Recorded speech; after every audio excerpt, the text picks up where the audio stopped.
कैसा लोकतंत्र था। पंडित नेहरू को बिठा दिया गया।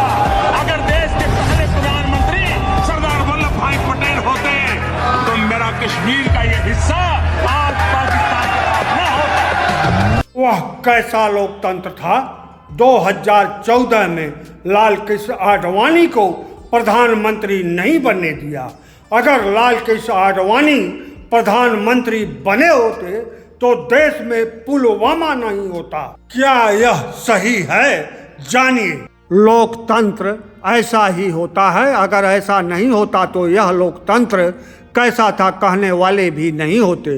लोकतंत्र का मिजाज ही ऐसा होता है कि लोकतंत्र को भला बुरा अति बुरा इसी लोकतंत्र के जरिए ही कहा जाता है। इसीलिए यह सवाल कि लोकतंत्र उस समय 1947 में कैसा था जो पंडित जवाहरलाल नेहरू को प्रधानमंत्री बना दिया। नेहरू इसलिए प्रधानमंत्री बनाए गए कि भीमराव अंबेडकर प्रधानमंत्री पद योग्य नहीं दिखे। सावरकर कोई नेता मान्य नहीं थे और सरदार वल्लभ भाई पटेल बुजुर्ग थे जिनका निधन भी 1951 में ही हो गया। ऐसे में बार बार यह सवाल उठाना कि अगर सरदार पटेल प्रधानमंत्री होते तो यह होता वह होता सिरे से गलत है, नकारा सवाल है।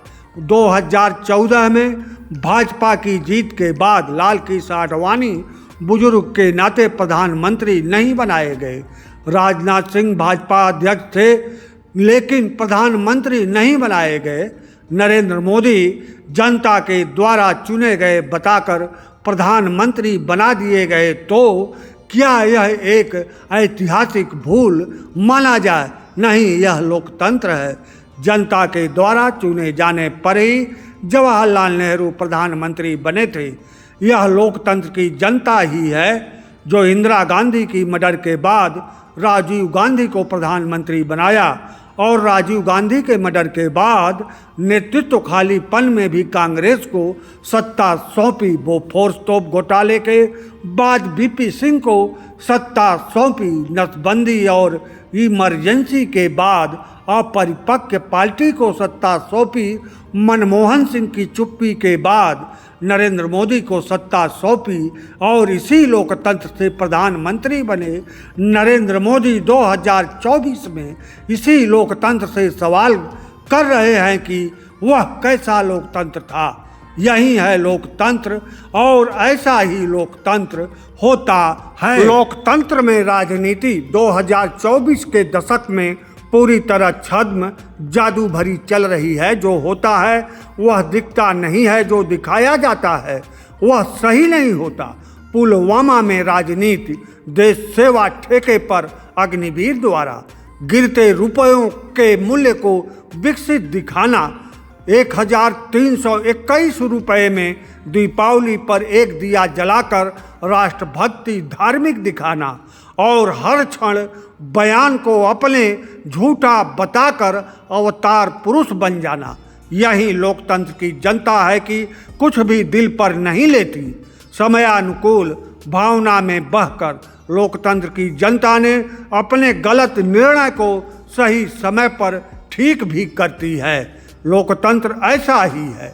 कम्युनिस्ट विचारधारा के बुद्धिजीवी लोकतंत्र को मूर्खों द्वारा चुनी गई मूर्खों की सरकार और मूर्खों के लिए होती है परिभाषित करते समय अपने कम्युनिस्ट विचारधारा की कमियां नहीं देख पाते।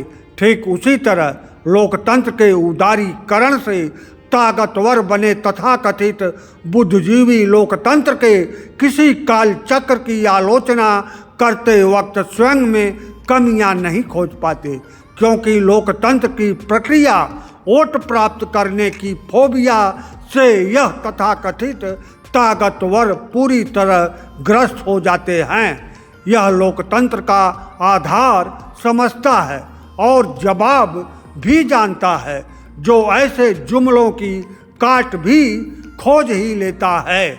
और अंत में यह भी जान जाइए जो आप नहीं जानते हो तो, और इस चीज सत्य को आप स्वयं के आंखों के सामने देखने का प्रयास कीजिए तब आपको समझ में आएगा कि सत्ता आखिर सत्ता के बोल और सत्ता प्राप्त करने के बोल में इतना बुनियादी अंतर आता कैसे है। यही लोकतंत्र है जो छद्म झूठी जादू भरी राजनीति को भी मान जाती है। सत्ता असभ्य बनाती है, यह देखना हो तो 2014 के पहले के भाजपा नेताओं को देखिए।